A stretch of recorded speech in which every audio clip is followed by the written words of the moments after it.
सतपुड़ा के घने जंगलों में ये एक घाटी है, कटोरे जैसी, जिसके चारों तरफ पहाड़ ही पहाड़ हैं और इन पहाड़ों के बीच में एक ऊंची चोटी पर बना है देवगढ़ का किला।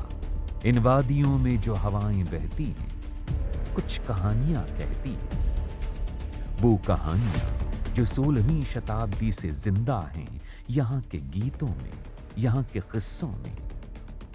तो हम भी तलाशने चले आए हैं उन रहस्यों को। आइए देखते हैं क्या मिलता है इस रहस्यों से भरे किले में।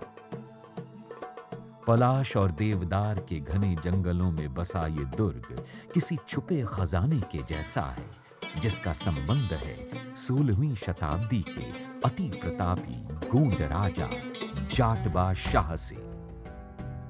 इस किले की खासियत यह है कि जब तक आप इसके मुख्य द्वार तक नहीं पहुंच जाते, यह किला आपको दिखाई नहीं देगा, जबकि इस किले की चोटी पर बैठे सिपाहियों को आप दूर से नजर आ जाएंगे। इस किले के निर्माण में चूने पत्थर और लकड़ी का इस्तेमाल किया गया है। मोती टांग का एक चमत्कारी तालाब माना जाता है, अगर यहाँ के लोगों की माने तो। पहाड़ की ऊंचाई पर अगर ये पानी का स्रोत है, तो ये आया कहां से? आज तक इसका पता नहीं लग पाया है। लोग कहते हैं कि इसका संबंध चमत्कार से है।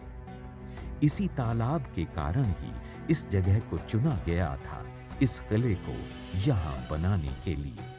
सैकड़ों वर्ष पहले इस किले की जलापूर्ति इसी तालाब से होती थी, और ये है नक्कार खाना, देवगढ़ किले की सबसे सुंदर संरचना। ये संरचना पहचान है देवगढ़ की। 3 मंजिला ये इमारत सजी हुई है अलंकारों से। इस नक्कार खाने के ठीक सामने दाहिने हाथ पर है देवगढ़ किले के भीतर प्रवेश करने का द्वार, और बाएं हाथ पर है ये कचहरी। इस द्वार से होकर ही किले के अंदरूनी हिस्से में प्रवेश किया जाता है। यहाँ बाएं हाथ पर एक बावड़ी है और उसके आगे है राजा का निजी आवास, जिसका 70% हिस्सा आज टूट चुका है, लेकिन कुछ खंभे और दीवारें आज भी यहाँ मौजूद हैं। इसके ठीक सामने है खजाना और उसके आगे है हम्माम। ये राजा और रानी के विनोद के लिए बनवाया गया था। इसके ठीक आगे पश्चिम में स्थित है ये मस्जिद। इस मस्जिद का निर्माण राजा बख्त बुलंद शाह के समय में हुआ। इसके बराबर में एक ऊंचे बुर्ज पर विराजती हैं चंडी देवी।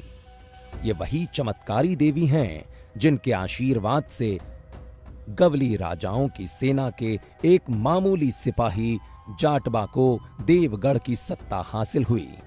आज लगभग खंडहर हो चुके इस किले की दरो दीवार बयां करती है जाटवा शाह के उस वैभवपूर्ण अतीत की गौरव गाथाएं, जब देवगढ़ एक मजबूत साम्राज्य हुआ करता था।